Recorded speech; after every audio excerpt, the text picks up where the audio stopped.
menos sufocante que os olhares curiosos. Ele mal havia tido tempo para processar tudo o que estava acontecendo com Clara e o bebê, e agora precisava lidar com o julgamento dos outros. Enquanto observava as luzes da cidade brilhando ao longe, ouviu passos atrás de si. Era Gustavo, ainda com um sorriso de deboche nos lábios. "Cara, você realmente enlouqueceu?" Gustavo perguntou, parando ao lado dele. "Uma moradora de rua, David. Você tem noção do que isso faz com sua reputação? Seu nome está em todas as manchetes, e não é pelo lado positivo." David suspirou, mantendo o olhar fixo na cidade abaixo. "Não se trata de reputação, Gustavo. Eu fiz o que achei certo." "Certo? Você está colocando em risco anos de trabalho. As pessoas não vão te ver da mesma forma. Você é o Dave Carvalho. Sabe o que isso significa?" Gustavo disse irritado. "Pode ser arriscado até para os negócios. Já pensou nisso?" David o encarou, o olhar firme e frio. "Se os negócios dependem de eu ser um monstro que não se importa com ninguém, então talvez seja a hora de repensar tudo. Você não entende, Gustavo, e eu não espero que entenda." Gustavo riu, descrente. Claro. O cavalheiro em sua cruzada de redenção. Boa sorte com isso. Só espero que tenha um plano para quando tudo desmoronar." David, sem se abalar, voltou para o salão onde mais pessoas o aguardavam com a mesma curiosidade maliciosa. Ele não esperava que eles entendessem. Aquela era uma batalha que ele teria que lutar sozinho. E por mais que soubesse disso, não podia deixar de sentir o peso do isolamento. Ele, que sempre fora respeitado e temido por seus pares, agora era alvo de piadas. Na manhã seguinte, as manchetes já estavam por toda parte. Fotos de David e Clara surgiam em tabloides e sites de fofoca com títulos como "O milionário que perdeu o juízo. Quem é a mulher que mudou a vida de David Carvalho?"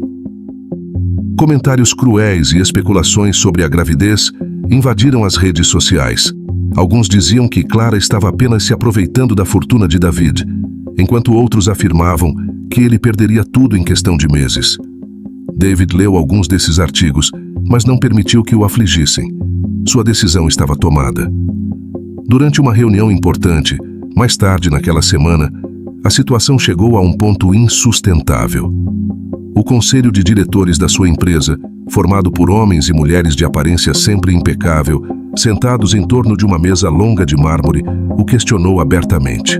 "David, estamos preocupados com as recentes notícias sobre sua vida pessoal", começou um dos diretores, olhando por cima dos óculos.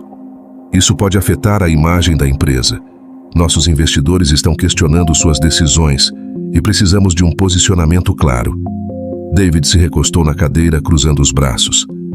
"Minha vida pessoal não tem nada a ver com os negócios. O que faço fora daqui não afeta minhas habilidades como empresário." Outro diretor interveio, tentando ser mais conciliador. "Entendemos, David, mas o público não separa uma coisa da outra. Eles veem você e a empresa como uma única entidade. Precisamos garantir que não haja riscos."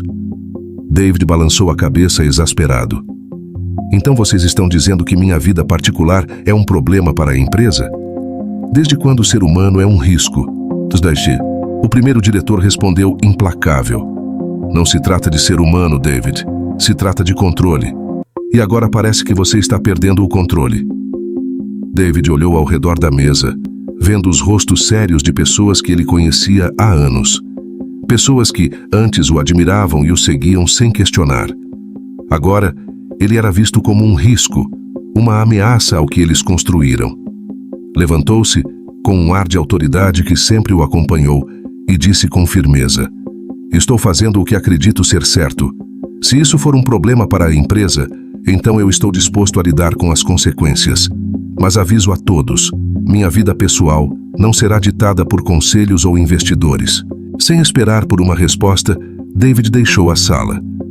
Seus passos ecoaram pelos corredores vazios, mas sua mente estava longe dali.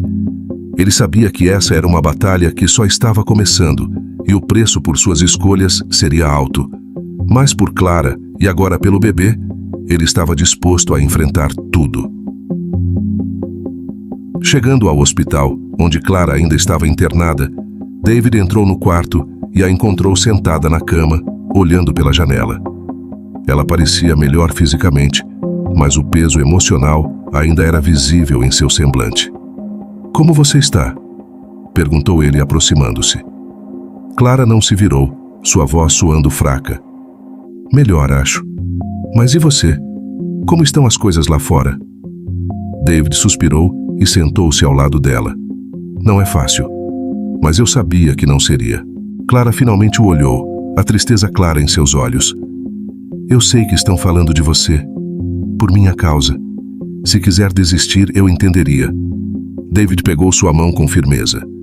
Isso nunca vai acontecer. Não importa o que digam. Eu estou aqui.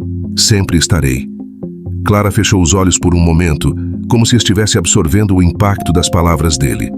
Ela não queria ser um fardo, mas não conseguia afastar o medo de que, a qualquer momento, David se cansaria de carregar o peso daquela situação. No entanto, naquele momento, ela sentiu pela primeira vez em muito tempo que não estava sozinha.